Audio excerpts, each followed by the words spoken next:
बच्चों, अभी तक हम demographic structure of Indian society के बारे में पढ़ चुके हैं। उसके डिफरेंट डिफरेंट टॉपिक्स के बारे में हमने बात की है। उसी को कंटिन्यू करते हुए अब हम अपना नेक्स्ट टॉपिक स्टार्ट करते हैं, जो है भारतीय जनसंख्या की आयु संरचना, यानी कि age structure of Indian society. आयु संरचना की भी बात हम ऑलरेडी कर चुके हैं कि आयु संरचना होती क्या है, लेकिन उसकी रेशो हम किस तरह से लेते हैं उसके बारे में अब हम बात करेंगे। तो फर्स्ट है हमारा एज ग्रुप 15 से कम, यानी कि 15 वर्ष से कम आयु के जो बच्चे होते हैं। दूसरा एज ग्रुप है हमारा 15 टू 64 ईयर्स, यानी कि 15 से 64 वर्ष की आयु के जो बच्चे होते हैं, यानी कि पॉपुलेशन हमारे पास होती है, यंग जनरेशन होती है ये। और थर्ड आता है हमारे पास जो है 64 वर्ष से ज़्यादा एज ग्रुप। इन तीनों की बात हम कर चुके हैं और तीनों ही कैटेगरी अलग अलग शो करती हैं, यानी कि एक होता है कार्यशील जनसंख्या वाला वर्ग और दूसरे होता है कार्यशील। तो पहले हम अकार्यशील जनसंख्या की बात करते हैं कि वो कौन सा ग्रुप होता है। फर्स्ट ग्रुप आता है 15 वर्ष से कम, यानी कि जो बच्चे 15 वर्ष से कम होते हैं वो सिर्फ पढ़ाई कर सकते हैं, खेलकूद कर सकते हैं, यानी कि वो किसी भी इनकम सोर्स में इन्वॉल्व नहीं हो सकते कि उनकी जिम्मेवारी होती है कि वो कमाएं। जबकि क्या है, एक पनिशेबल एक्ट है कि 14 वर्ष से कम आयु का बच्चा कहीं पर भी काम करने नहीं जाएगा। दूसरा एज ग्रुप है हमारा अकार्यशील जनसंख्या वाला, वो है 64 वर्ष से ज़्यादा, यानी कि ये वो ग्रुप है जो कार्य कर चुका है लेकिन अब इनके शरीर में कार्य करने की क्षमता नहीं रहती, जिसके कारण इसे हम अकार्यशील जनसंख्या वाले वर्ग में डाल देते हैं। अब आती है जो मेन है, जो हमारे पास मेन पॉपुलेशन है, वो है थर्ड ग्रुप कार्यशील जनसंख्या वाला वर्ग जिसे हम कहते हैं। वो है 15 से 64 वर्ष, जो किसी भी देश की वो पॉपुलेशन है जो देश को आगे बढ़ाने का कार्य करती है, यानी कि किसी भी देश को विकसित कर सकती है, कहीं से भी आगे उसको अग्रसर बना सकती है। तो भारत की अगर हम बात करें तो भारत की जो आयु संरचना है अलग अलग वर्षों में अलग अलग रही है। जैसे 1971 में 15 वर्ष से कम आयु वाले 42% थे, लेकिन 2001 में ये पॉपुलेशन घटकर कितनी हो गई, 34% हो गई। इसी तरह से 1971 में 15 से 60 के आयु वर्ग में 53 से बढ़कर पॉपुलेशन कितनी हो गई, 59 हो गई, जिसके कारण यानी कि रेशो जो है पहले से बढ़ी है और इसी वजह से आज हमारे पास यूथ पावर ज़्यादा है। 1971 में 60 वर्ष से ऊपर की आयु, यानी कि 60 वर्ष से ऊपर के जो लोग थे उनकी जो संख्या थी वो कम थी, यानी कि आंकड़े कम हुए, जिसके कारण अगर हम दोनों जनरेशन को देखें, यानी कि 15 से कम वाली भी हमारे पास कम हुई और 60 से ऊपर वाली भी कम हुई, जिसके कारण अकार्यशील जनसंख्या का आंकड़ा कम हो जाता है और कार्यशील जनसंख्या का आंकड़ा बढ़ रहा है। लेकिन 1971 के बाद अगर हम आंकड़े देखें तो 2001 से 2011 में जो प्रतिशत दर है 60 वर्ष से अधिक वालों की वो बढ़ी है, क्योंकि जो कार्यशील पॉपुलेशन थी वो धीरे धीरे एज्ड भी हो जाती है, तो जिसकी वजह से ये जो पॉपुलेशन है वो बढ़ रही है। इसको बहुत अच्छी तरह से क्लियर हम इस टेबल के द्वारा कर सकते हैं, जो है age structure of the Indian population 1961 to 2026। यहाँ पर हमारे पास जो आंकड़े हैं वो है 1961 से 2026 तक के। अब हम तीनों एज ग्रुप की अगर हम बात करें तो 0 से 14 वर्ष के बच्चे 1961 में 41 थे, लेकिन उनका प्रतिशत जो है 15 से 59 वर्ष के एज ग्रुप में कितना हो जाता है, 53।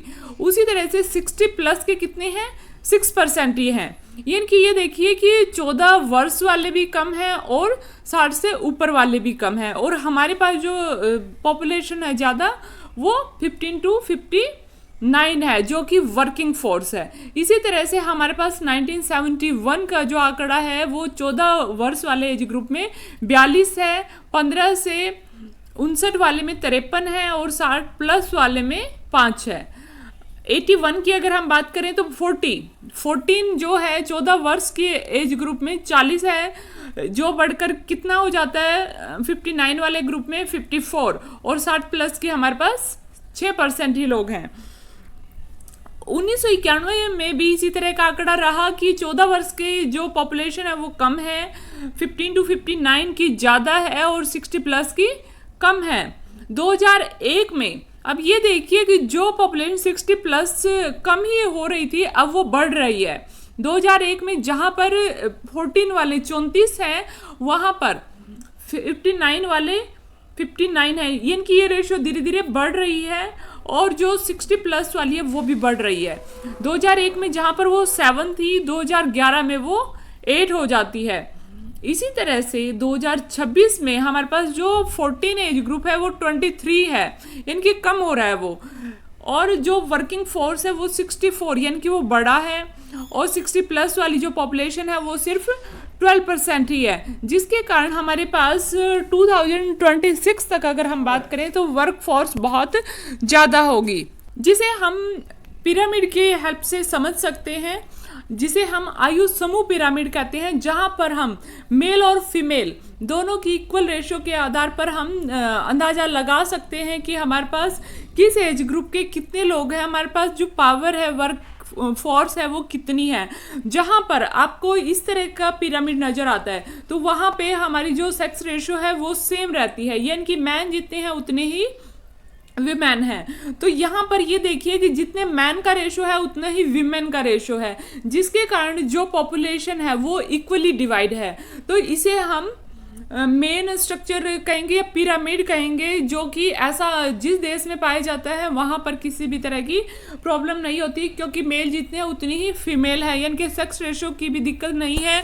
और जहाँ पर इस तरह की रेशो पाई जाती है वहाँ पर एक एजुकेटेड सोसाइटी पाई जाती है, क्योंकि वहाँ पर एक इनइक्वालिटी की जो बात है वो ख़त्म हो जाती है। तो इसी को कंटिन्यू करते हुए अब हम नेक्स्ट पिरामिड पे आते हैं, जो है अलग अलग वर्षों के अनुसार अलग अलग पिरामिड हमारे देश के किस तरह के बने, यानी कि पॉपुलेशन हमारी किस तरह से अलग अलग ईयर्स में अलग अलग वर्षों में अलग अलग रही।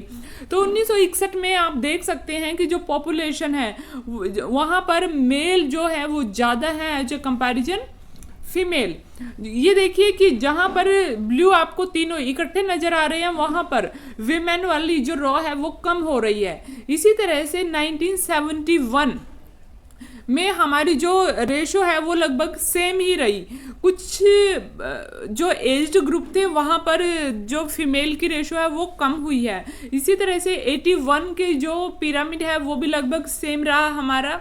1991 में जो है फीमेल कम हुई लेकिन मेल ज़्यादा, यानी कि यहाँ पर एक इनइक्वालिटी हो जाती है रेशो में कि मेल ज़्यादा है एज ए कंपैरिजन फीमेल। औरतों की बजाय आदमियों की संख्या ज़्यादा है, यानी कि पॉपुलेशन आदमियों की ज़्यादा है, जिसके कारण लिंग संरचना हमारी थोड़ी सी डिस्टर्ब हो जाती है। इसी तरह से 2001 में जो है आंकड़ा एकदम से बहुत ज़्यादा बढ़ जाता है मेल की तरफ, और फीमेल जो है वो कम हो जाती है, जिसके कारण लिंग अनुपात की समस्या हमारे देश में आ जाती है। 2011 का आंकड़ा अगर आप देखें तो वहाँ पर भी कुछ सुधरी तो है लेकिन इतनी नहीं।